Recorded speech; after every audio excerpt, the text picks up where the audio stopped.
اور بہت ہی برا ہے المصیر ٹھکانہ. ضرب اللہ بیان کی اللہ تعالی نے مثلاً ایک مثال للذین ان لوگوں کے لیے کفروا جنہوں نے کفر کیا امرأۃ نوح بیوی نوح کی وامرأۃ لوط اور بیوی لوط کی کانتا دونوں تھی تحت زیر نکاح عبدینی دو بندوں کے من عبادینا ہمارے بندوں میں سے صالحینی نیک فخانتاہما پھر دونوں نے خیانت کی ان سے فلم یغنیا تو نہ وہ کام آئے انہما ان دونوں سے من اللہ اللہ تعالی سے شیئن کچھ بھی وقیلا اور کہہ دیا گیا ادخلا داخل ہو جاؤ النارا آگ میں ما ساتھ الداخلین داخل ہونے والوں کے وضرب اللہ اور بیان کی اللہ تعالی نے مثلاً ایک مثال للذین ان کے لیے جو آمنو ایمان لائے امرأۃ فرعون فرعون کی بیوی کی اس جب قالت اس نے کہا ربی اے میرے رب ابن لی اے میرے رب بنا دے میرے لیے عندکا اپنے پاس بیتن ایک گھر فی الجنتی جنت میں ونجینی اور نجات دے مجھے من فرعون سے وعملہ اور اس کے عمل سے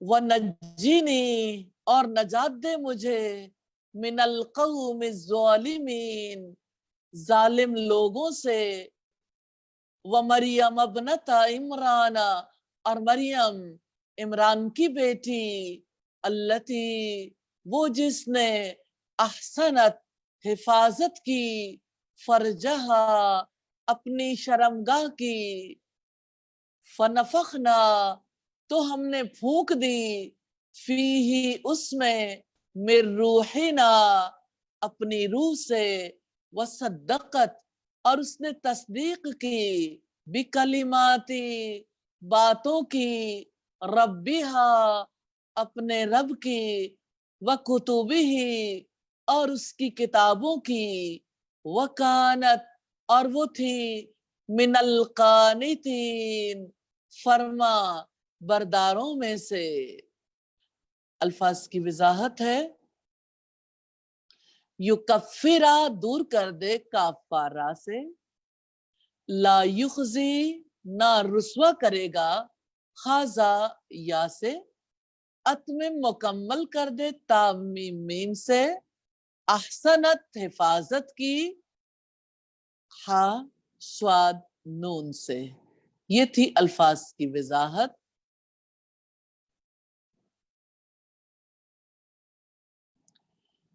آئیے تفسیر دیکھتے ہیں. یا ایھا الذین آمنوا توبوا الی اللہ توبۃ نصوحا عسى ربکم ان یکفر عنکم سیئاتکم ویدخلکم جنات تجری من تحتها الانہار یوم لا یخزی اللہ النبی والذین آمنوا معه نورهم یسعى بین ایدیہم وبأیمانہم یقولون ربنا اتمم لنا نورنا واغفر لنا انک علی کل شیء قدیر. اے لوگو جو ایمان لائے ہو اللہ تعالیٰ کی طرف توبہ کرو خالص توبہ. تمہارا رب قریب ہے کہ تم سے تمہاری برائیاں دور کر دے اور تمہیں داخل کر دے ان باغوں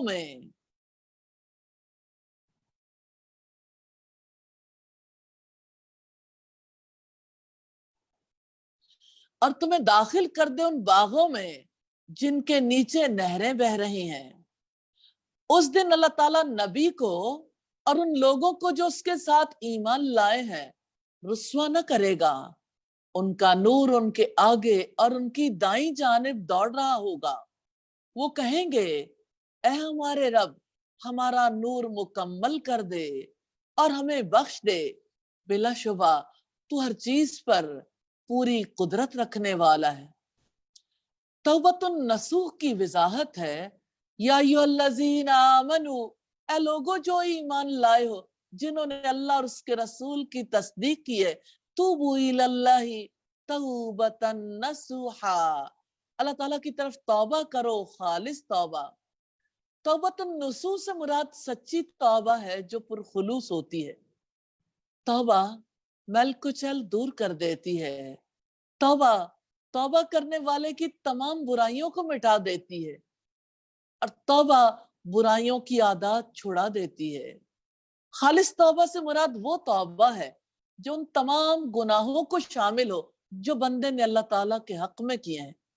اس توبہ سے اللہ تعالیٰ کی رضا اور اس کے قرب کے سوا کچھ مقصود نہ ہو، پھر بندہ ہر حال میں اس توبہ پر قائم رہے۔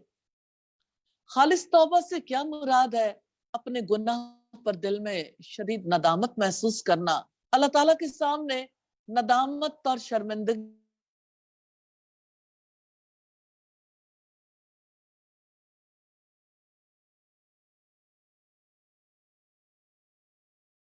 حقوق العباد سے ہے، تو جس کا حق غصب کیا ہے اس کا ازالہ کرنا، جس کے ساتھ زیادتی کی ہے اس سے معافی مانگنا۔ اللہ رب العزت نے اپنے بندوں کو خالص توبہ کے لیے پکارا ہے۔ خالص توبہ کوئی گناہ باقی نہیں رہنے دیتی۔ قتادہ رحمہ اللہ نے کہا کہ یہ سچی اور خالص توبہ ہے۔ ابن مردوہ نے کہا، سیدنا ابن عباس سے روایت کیا کہ خالص توبہ یہ ہے کہ بندے نے جو گناہ کیا ہے اس پر اسے ندامت ہو، پھر وہ اللہ تعالیٰ کے سامنے معذرت پیش کرے اور کہے آئندہ کبھی نہیں کرے گا، جیسے دودھ تھنوں میں واپس نہیں جاتا۔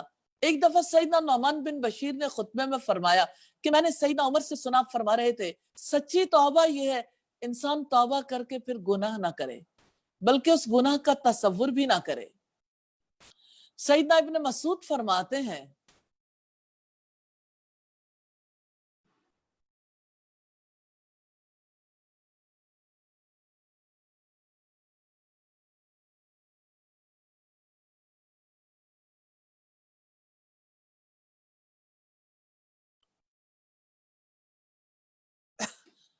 سیدنا ابن مسعود فرماتے ہیں گناہ سے توبہ یہ ہے کہ توبہ کے بعد کبھی گناہ نہ کیا جائے۔ سیدنا ابو ذر نے سیدنا ابی ابن کعب سے پوچھا سچی توبہ کیا ہے؟ فرمایا میں نے بھی رسول اللہ سے پوچھا تھا، فرمایا گناہ پر نادم ہونا، موجودہ زمانے میں اس سے رک جانا اور استغفار کرنا۔